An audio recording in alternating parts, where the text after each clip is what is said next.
Hey everyone, just got home from work. There's the 461. Pretty clean saw. Too bad somebody dinged it. That is from too short of a scrunch, I guarantee that. But anyhow, there she is. You've seen her run.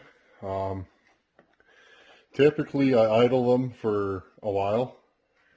Flip the throttle, just kind of what you seen me doing in the last video. And then I will slowly build up to working the saw. That's how I break them in. I believe break-in takes many tanks. I will usually idle the saw, flip the throttle, do that 5 or 6 times, maybe 20 minutes of run time total over, 4 or 5 times, and then I'll pull the muffler and do a piston inspection just to make sure everything's good with the porting. And then I'll put it back together. So since you guys seem interested, let's go outside and put this thing in the wood. Okay guys, I'm going to put the 461 in some wood. You guys were pretty interested in this build. And let's see what this saw can do. Now remember, this saw isn't broken in yet. I like to videotape my saws as they progress. And that way I get to see. Break-in takes a while. You really want to make sure your saw is warm when you're breaking it in. You don't want to get it too hot. You don't want to overwork the saw. I do multiple cylinder or piston inspections when I'm doing break-in. That's just how I am. If I'm going to spot something, I want to spot it right away. So let's see what this saw can do. I've only briefly cut with it, and I was happy so far with what I saw and felt. So this saw is going to be a little rich, so this isn't full speed cutting, it's just breaking. It's going to take me 5 or 6 tanks to get this thing rocking and rolling. So here you go, 461.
Now notice that you hear the saw 4-stroking as it enters the wood and as it exits the wood. Let's listen for that again. Listen for it 4-stroking.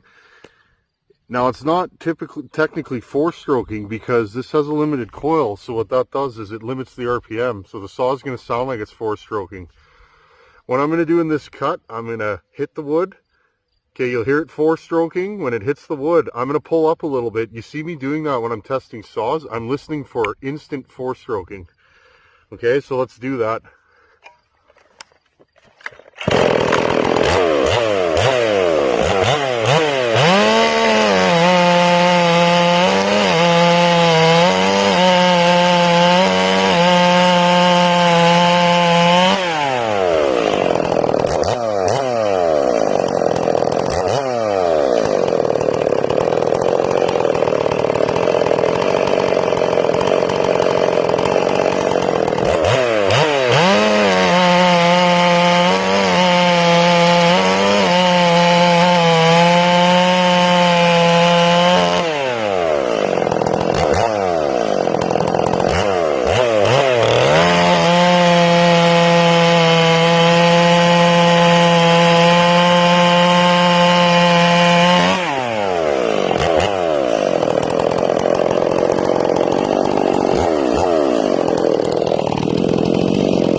Okay, now what I'm going to do is I'm going to richen this saw up, okay? I'm going to take the high jet. I'm going to give it like another quarter turn. I'm going to make this saw really rich so you can hear it.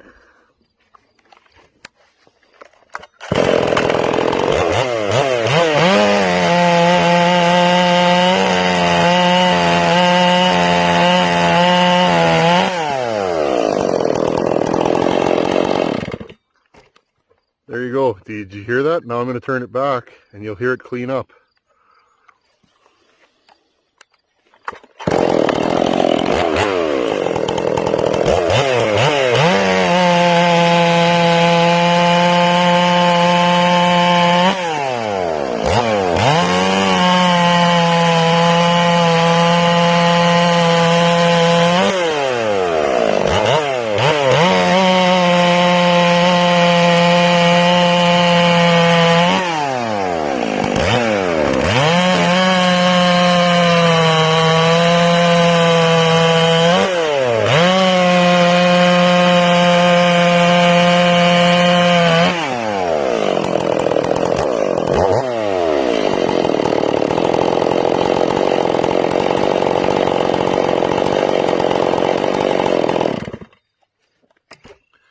There you guys go, 461, a little after work testing, the life of a saw man.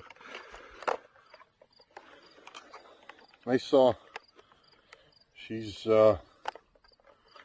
feels good considering she ain't broken in. These rings are not even close to being seated, so. Got good compression though. Anyhow, thanks for watching. Hope everybody enjoyed seeing kind of what I do. That's my break-in. I warm these up, I idle them, blip the throttle, just slowly get it going, especially with a bottom end build like this is. And then I will slowly cut bigger and bigger wood. This is poplar, it's not hard, so it's not particularly hard on a saw to do that. Couple quick cuts, you know, and just see what it can do. Make sure it's rich. That's all I can tell you, is make sure your saw is rich when you're breaking it in, and you should never have a problem. Anyhow, as always, thanks for watching. Take her easy.